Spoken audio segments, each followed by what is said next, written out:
요즘 부부간에는 이런 대화의 법칙이 있다고 합니다. 결혼 1년 차는 남편이 말하고 아내가 듣는답니다. 결혼 2년 차는 아내가 말하고 남편이 듣는답니다. 결혼 3년 차는 서로 말하고 이웃이 듣는다고 하지요.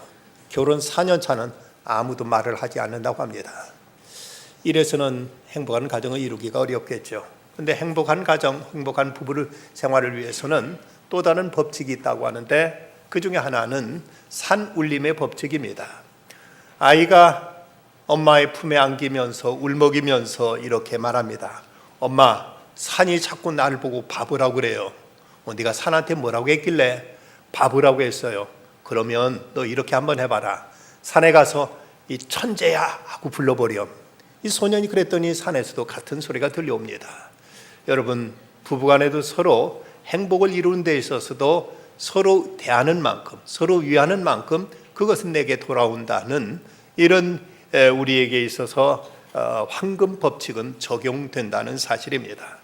두 번째 원칙은 수영의 법칙이 있다고 합니다. 수영은 누구나 수영을 다 익히고 수영을 다 충분히 배워서 물에 들어가는 사람은 없습니다. 어떤 사람도 먼저 물에 들어가서 수영을 익히면서 점점 수영이 이제 실력이 늘어나는 것처럼 결혼 생활도 누구나 사랑을 다 이제 이해하고 사랑을 충분히 실천할 만큼 성숙한 한 상태에서 결혼하는 것이 아니라 아직은 서로 모르고 아직은 서로 미숙하지만 이제 결혼 생활을 통해서 서로 사랑해 가면서 사랑을 점점 더 키워가는 것, 이것이 바로 수영의 법칙으로서 서로 피 차이 미숙함을 전제로 인내해야 된다는 사실을 이야기하고 있습니다. 또 다른 법칙은 타이어의 법칙이 있다고 합니다. 차가 모래에 빠지게 되면 여기서 벗어나기 위해서는 타이어의 공기를 빼야만 됩니다. 그래서 타이어의 공기압이 이제 줄어들면 타이어 바닥이 평평해져 가지고 접지 면적이 늘어나서 모래 속에서도 쉽게 빠져나올 수가 있습니다. 때로 부부간에도 어떤 위기가 닥치게 되면 서로 자존심이라든지 서로 체면이라든지 자기 고집이라는 이 바람을 빼야만 이 위기에서 벗어날 수 있게 된다는 것입니다. 가정에도 이런 법칙이 있다면 우리가 세상을 바라보는 데 있어서 몇 가지 어떤 이제 세상의 법칙을 생각해 볼 수 있습니다. 사람들이 생각하는 세계관 가운데는 먼저 세상은 우연이라든지 때로는 어떤 행운에 의해서 이루어지는 이런 이제 세계관, 그저 아무런 인간의 의도나 아니면 어떤 자연 법칙 없이 우연히 이루어지는 이런 법칙이 있다고 생각하는 사람들이 있습니다. 옛날에는 노래방에 가면 노래 점수가 정작 그 노래를 부른 그 가수는 점수가 낮게 나오는데 어떤 사람은 고래고래 소리를 질렀는데 만점이 나오는 수가 있었다고 합니다. 그런 경우는 노래방 그 기계가 소위 랜덤 방식이라고 해서 복불복, 어떤 경우는 무조건 좋은 점수 나오고 어떤 때는 나쁜 점수 나오고 전혀 어떤 이제 이유 없이 이렇게 점수가 그때마다 아무렇게 나오도록 이렇게 조정되어 있기 때문에 이런 현상이 나타나는 것처럼 우리 인생도 복불복처럼 어떤 그 랜덤처럼 아무런 원칙도 기준도 없이 좋은 일도 생기고 나쁜 일도 생기고 이렇게 세상은 돌아간다고 믿는 이런 이제 그 세계관이 있습니다. 그런가 하면 세계관 가운데는 또 하나는 어떤 일정한 법칙에 의해서 세상은 돌아간다. 어떤 자연 법칙이 있고 어떤 우주의 법칙이 있어서 이런 법칙에 의해서 세상은 다 그 원칙과 기준에 의해서 세상은 돌아간다고 보는 이런 또 세계관이 있습니다. 또 하나의 세계관은 인간의 행위를 넘어서서 이제 모든 것 하나님의 은혜와 섭리 속에 이루어지는 이런 은총적인 세계관이 있습니다.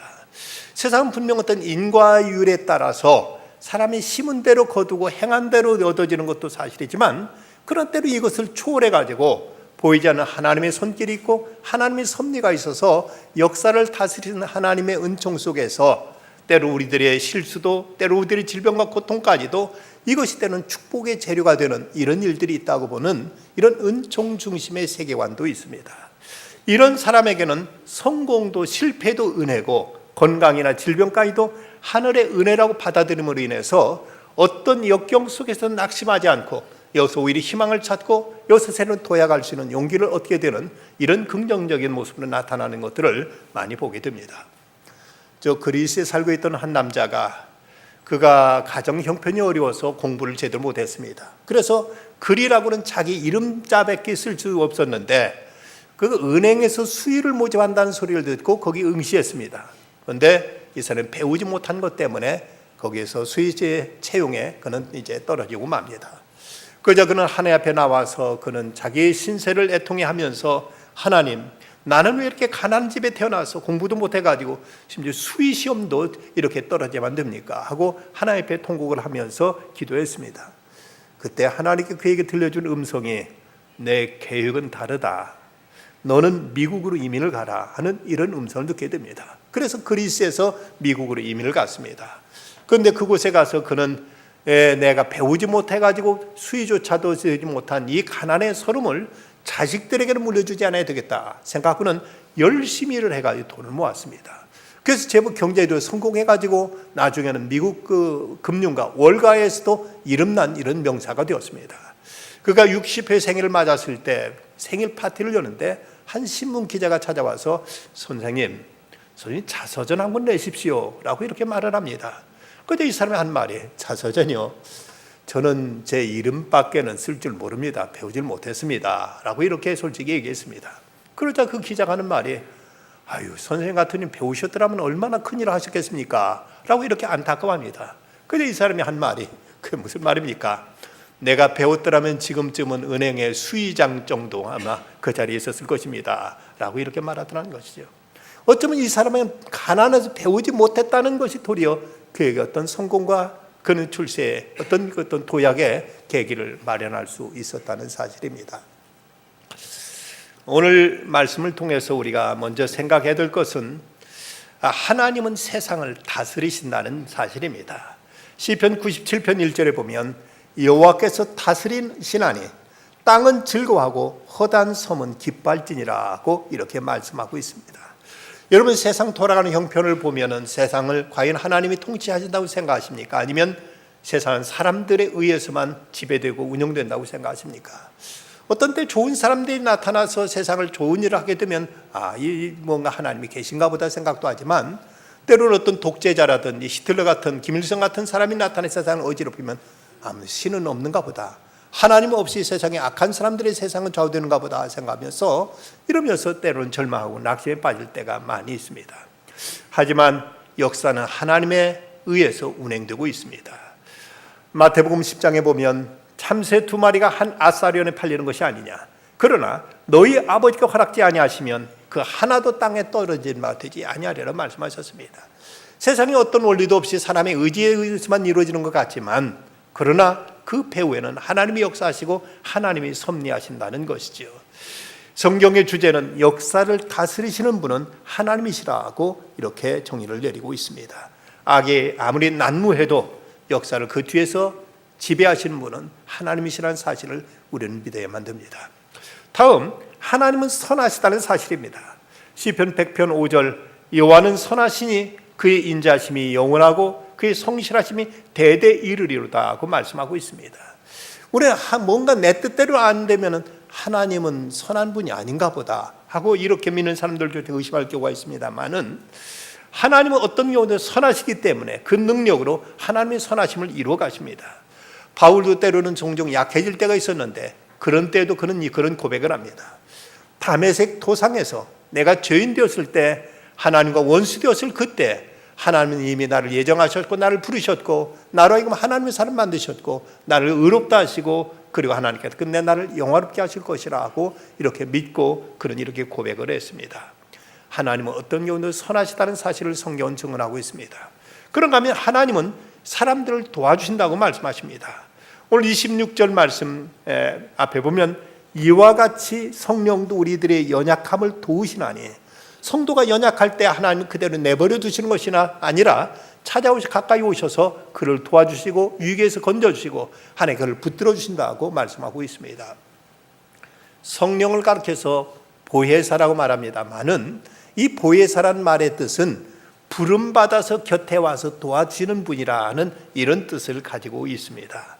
성령께서는 우리들을 멀거니 바라만 보시는 것이 아니라 우리 고난의 현장에 찾아오셔서 우리를 위로해 주시고 우리와 상담해 주시고 그리고 우리를 도와주시는 분이라고 이렇게 성경은 소개하고 있습니다.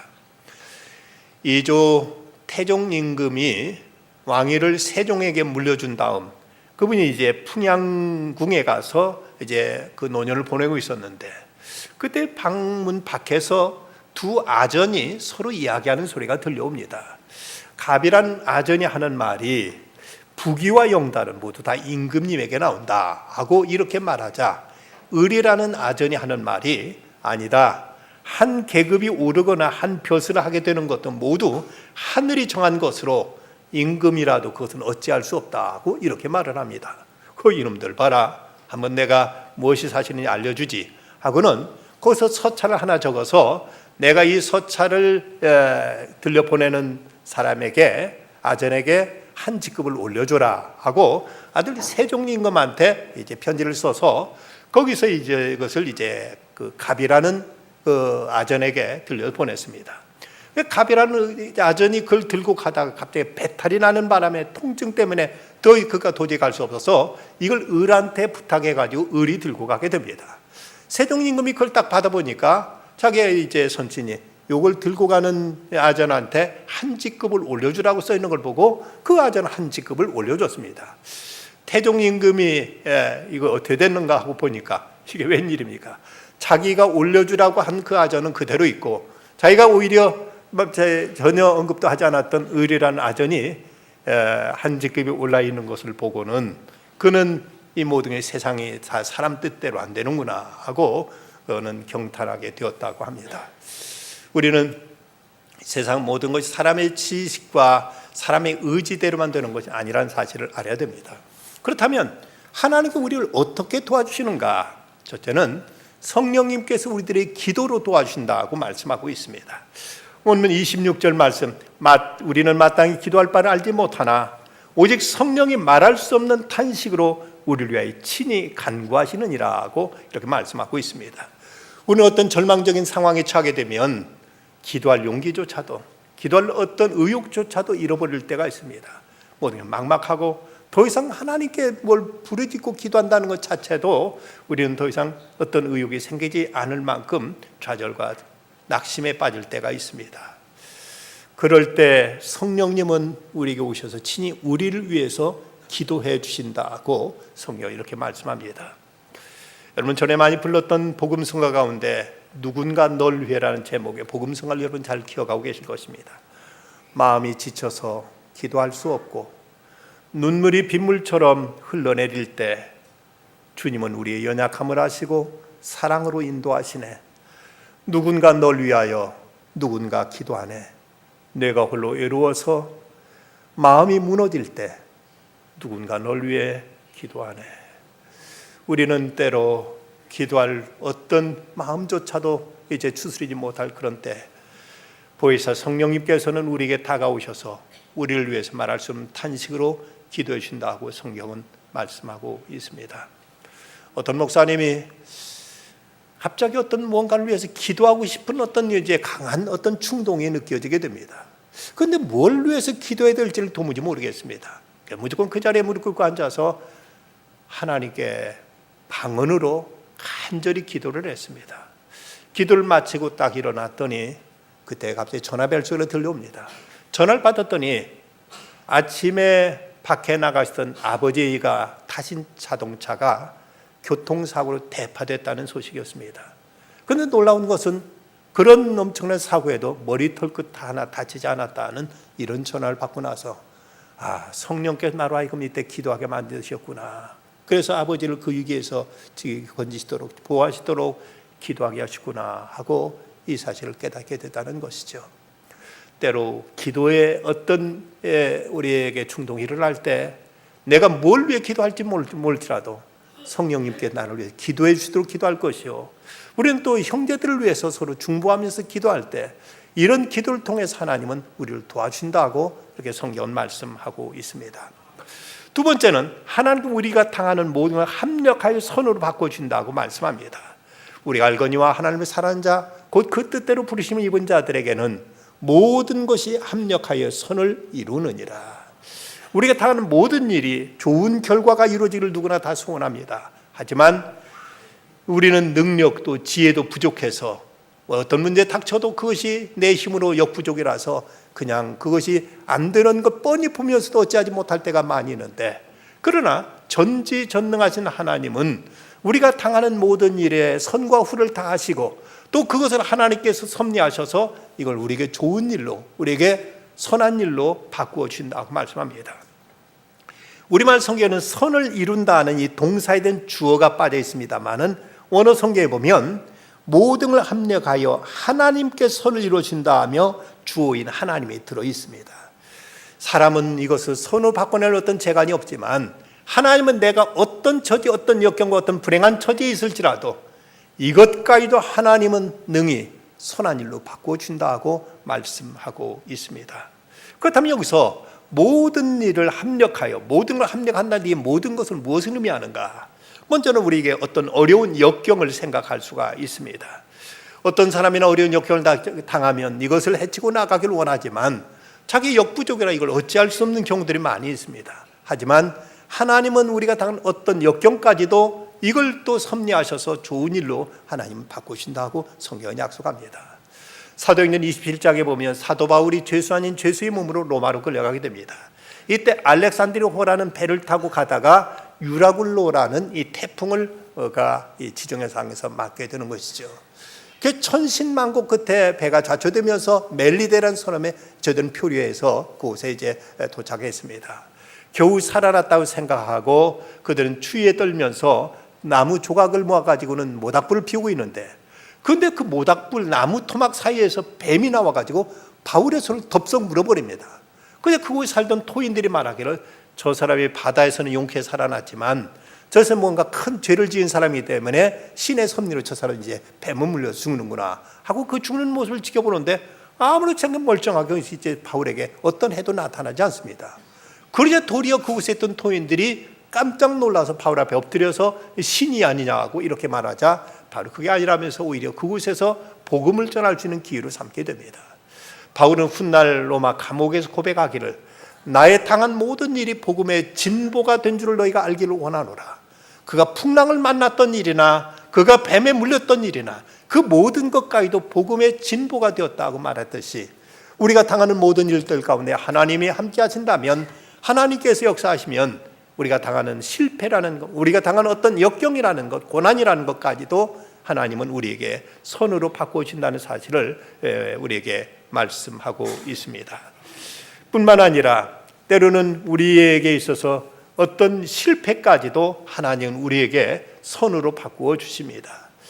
우리는 뭔가 내 뜻대로 안 되면 실패라고 생각합니다만은 하나님 앞에는 실패는 없습니다.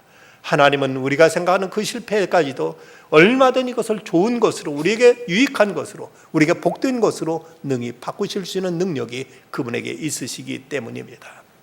1942년 11월 28일 그날 토요일이었습니다.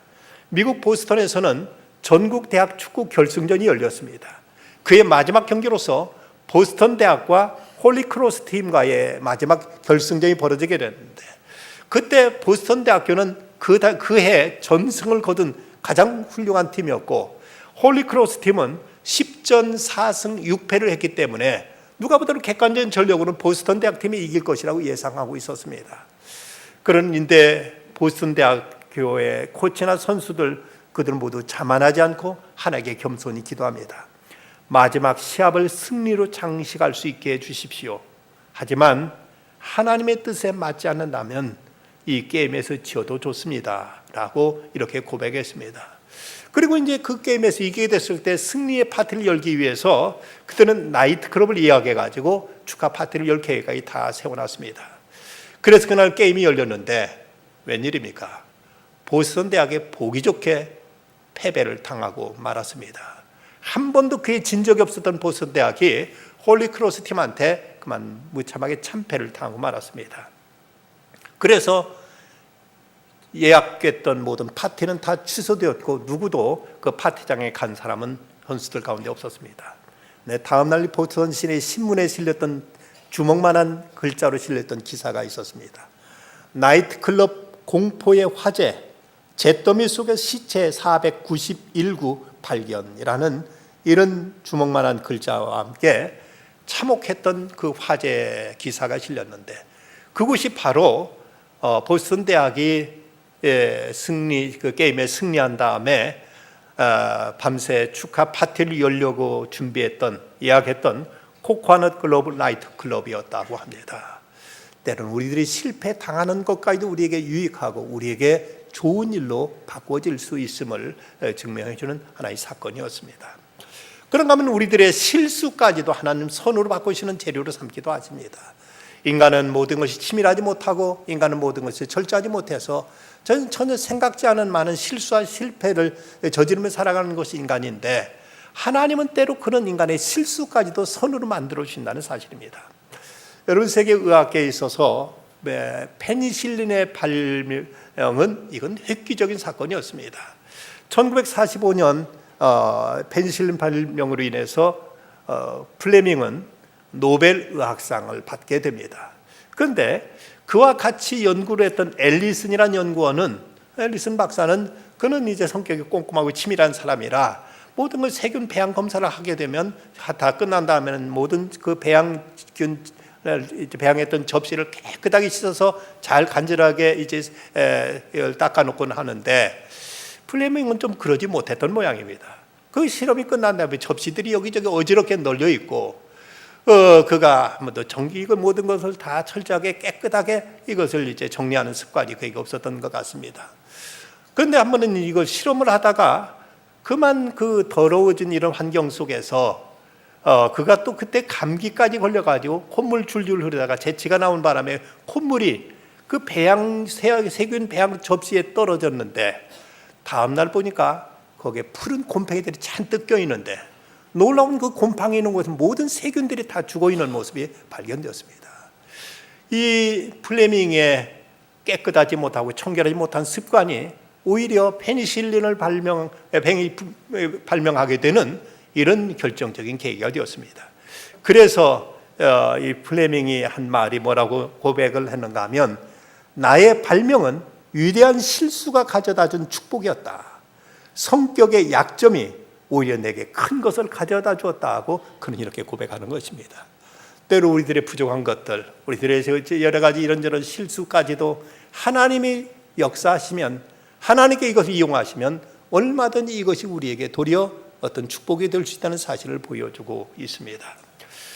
또한 하나님은 이제 부르신 자들을 영화롭게 하신다고 말씀하십니다. 보면 30절 말씀, 또 미리 정하신 그들 또한 부르시고 부르신 그들 또한 의롭다 하시고 의롭다 하신 그들 또한 영화롭게 하셨다고 말씀하십니다. 하나님 미리 우리를 예정하시고 때가 되어서 우리를 부르시고 부르신 자들을 하나님은 의롭게 하시고 의롭다 하신 자들을 끝내는 하나님은 영화롭게 영광스럽게 존귀하게 하나님께서 세우신다고 말씀하셨습니다. 그래서 시편 말씀에도 그들이 환난 당할 때 내가 그와 함께하여 그를 건지고 영화롭게 하리라 하고 시편 91편 15절은 이렇게 말씀하고 있습니다. 하나님은 당신의 자녀들, 당신의 백성들을 영광스럽게 빚어가신다고 성경 우리에게 거듭 말씀하고 계시는 것입니다. 세계적인 전도자의 설교가 있던 D.L. 무디는 초등학교 교육밖에 받지 못한 그리고 교회 생활도 엉망이었던 이제 미진의 학생이었습니다. 그는 요한복음 하나를 찾기 위해서 성경을 창세기부터 요한계시록까지 다 뒤적여야 될 만큼 성경을 찾는 일에도 그는 어눌했고, 친구들로부터는 너처럼 희망 없는 사람이 과연 어디에 사용될까? 내가 우리 친구라는 것이 부끄럽기만 하다고 따돌림 당했습니다. 그는 이제 기독교 교육이 미흡하고 학교 생활을 계속할 준비가 되어 있지 않다며 성경학교 입학조차도 거절당했습니다. 그래서 그는 늘 고독했고 고독한 시간을 하나님께 드리면서 미혹하나마 하나님께 매일 기도드렸습니다. 하나님을 의지하고 하나님께서 자기 부족함을 채우시도록 간절히 하나님께 기도했습니다. 그랬더니 결국 하나님께서 이 무디를 들어서 세계적인 전도자를 삼으셨습니다. 무디가 사람들 눈에는 어리석은 존재로 비춰졌지만 오히려 하나님 눈에는 그것이 오히려 희망의 재료가 되었던 것입니다.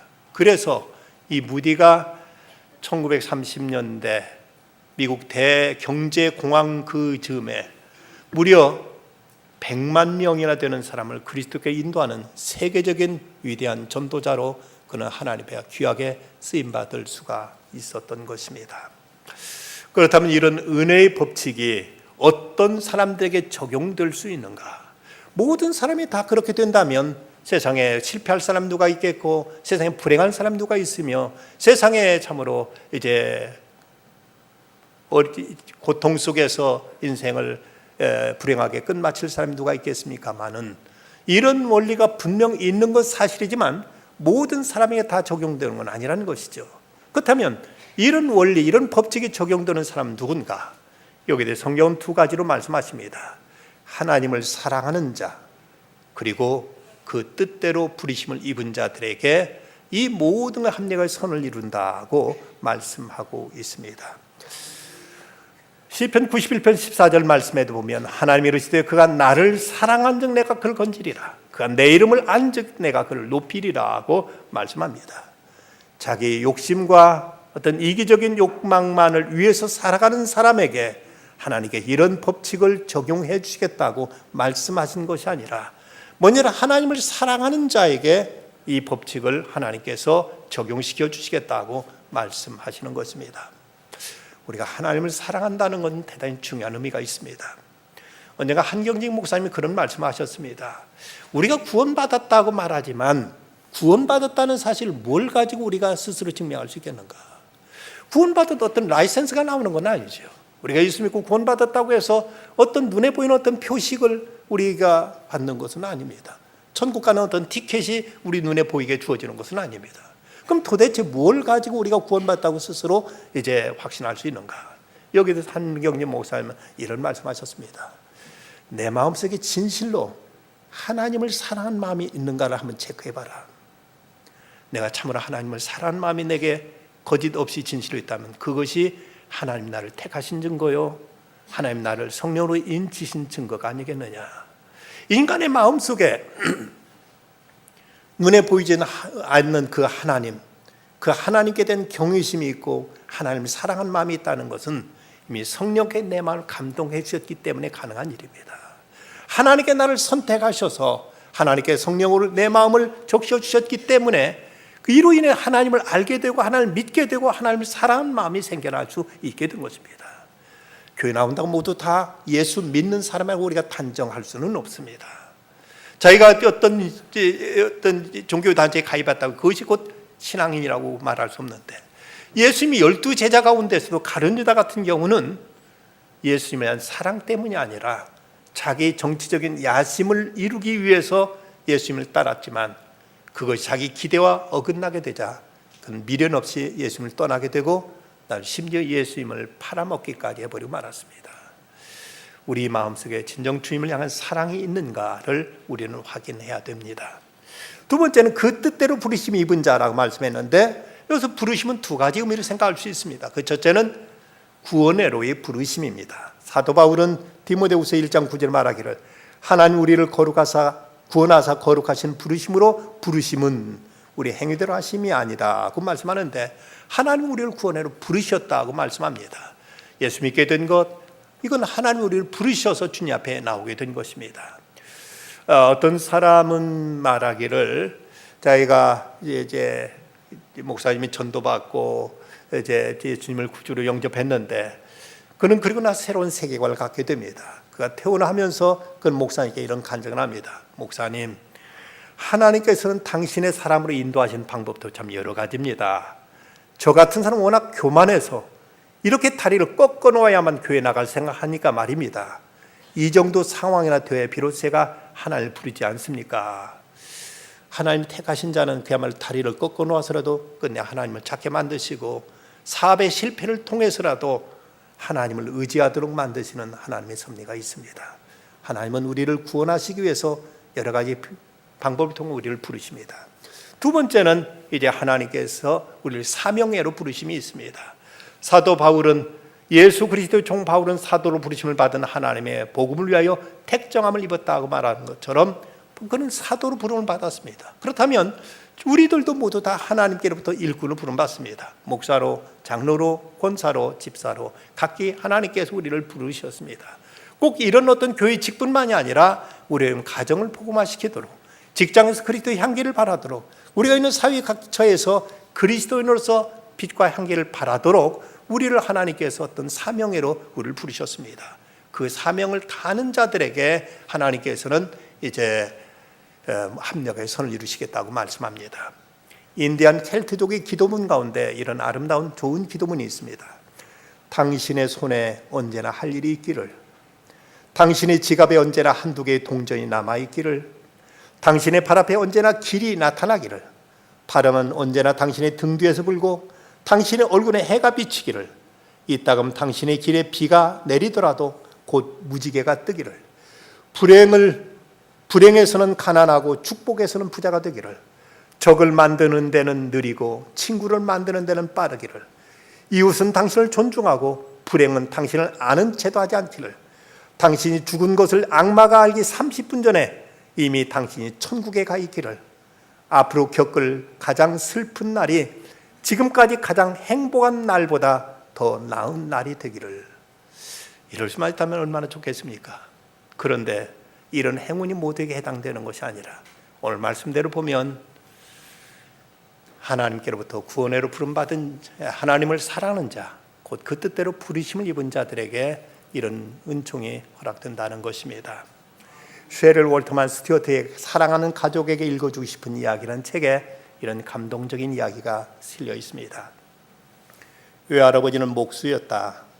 오늘 할아버지는 교회에서 중국의 한 고아원에 보낼 옷을 담은 상자를 만들고 있었다. 일을 마치고 집으로 돌아오는 길에 할아버지는 안경을 쓰려고 호주머니를 더듬었지만 안경이 없었다.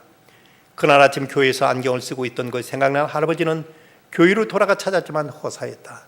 그날 한 일들을 차근차근 마음속에 그려보는 꼴은 무슨 일이 일어났는지 깨달았다. 안경이 할아버지 위도 주머니에서 미끄러져 나와 옷상자 속에 떨어졌고, 그것도 모르고 할아버지는 상자 뚜껑에 못질까지 아예 닫아버렸다. 할아버지의 새 안경은 이제 중국으로 보내지게 되었다. 경제 대공황이 한창일 때였는데 할아버지에게는 자녀가 6명이나 있었다. 바로 그날 아침 20달러나 주고 새로 산 안경을 잃어버린 것이다. 인생은 공평하지 않습니다. 낙심한 채 집으로 돌아온 차에서 할아버지는 하나님께 말씀드렸다. 하나님을 하느라 시간과 노력을 들이며 헌신했는데 이게 뭐예요? 그런데 몇 달 후 그 중국의 고아원장인 선교사가 휴가차 미국으로 왔다. 그 선교사는 고아원에 원조를 아끼지 않을 모든 교회를 방문하고 싶어 했는데 드디어 할아버지가 다니시던 시카고의 한 작은 교회에서 그 선교사가 주일 저녁 설교를 하게 되었다. 그 원장은 고아원을 도와준 데 대한 감사로 설교를 시작했다. 무엇보다도 선교사의 말이 이어졌다. 여러분께서 작년에 보내주신 안경에 감사드리지 않을 수 없습니다. 공산당이 휩쓸고 지나간 후에는 제 안경을 포함해 고아원의 모든 것은 다 망가졌고 저는 정말 절망에 빠져 있었습니다. 돈이 있다 해도 중국에서 부서진 제 안경과 같은 도수의 안경을 구하기란 불가능했거든요. 잘 볼 수도 없는 데다가 그로 인한 두통이 저를 괴롭혔습니다. 그래서 동료들과 매일 이 문제를 놓고 기도했지요. 그때 여러분이 보내주신 옷상자가 도착했고 그 상자 뚜껑을 열자 제일 위에 바로 이 안경이 놓여있지 않았겠습니까? 이 선교는 이 말을 마치고 사람들이 충분히 감동을 느낄 때까지 말을 계속 잊지 못하고 한참을 가만히 있었다. 그리고 아직도 감동에서 벗어나지 못한 표정으로 말했다. 여러분, 안경을 써보니 마치 제 눈에 맞춘 듯이 꼭 맞았습니다. 안경을 보내주신 여러분께 다시 한번 감사드립니다. 교인들은 잠자코 기쁜 표정으로 선교사의 안경에 얽힌 간증을 들었지만 속으로는 선교사님의 교회를 착각한 것이 분명하다고 생각했다. 그들이 중국에 보낸 물품 목록에 안경은 없었기 때문이다. 하지만 뒷좌석에서 조용히 앉아 계시던 외할아버지 얼굴에는 눈물이 주르르 흘러내렸다. 위대한 대장 목수이신 하나님이 평범한 목수에 불과한 자신의 실수를 완벽하게 사용하셨음을 깨달으며 인간의 실수까지도 하나님이 이토록 아름답게 귀하게 사용하십니다. 세상이 어지럽고 혼란합니다. 그러나 세상 이런 일들로 인해 우리가 너무 지나치게 일희일비할 일은 아닙니다. 왜냐하면 하나님이 뒤에 계시기 때문입니다. 하나님이 다스리시고 섭리하시기 때문입니다. 하나님을 사랑하는 자, 곧 그 뜻대로 부르심을 입은 자들에게는 모든 것이 합력하여 선을 이루리라. 기도하십시다. 거룩하신 아버지 하나님, 오늘도 부르심 따라 주 앞에 나왔습니다. 세상에 되지는 많은 일들에 아파하고 힘들어하고 때로는 낙심하지만 하나님을 더욱 사랑하겠습니다. 부르신 자리에서 주의 뜻 이루면서 살겠습니다. 그리함으로 모든 것 합력의 선을 이루어 주시는 하나님의 은총으로 승리하는 저희들 다 되게 하여 주시옵소서. 예수님의 이름으로 기도드리옵나이다.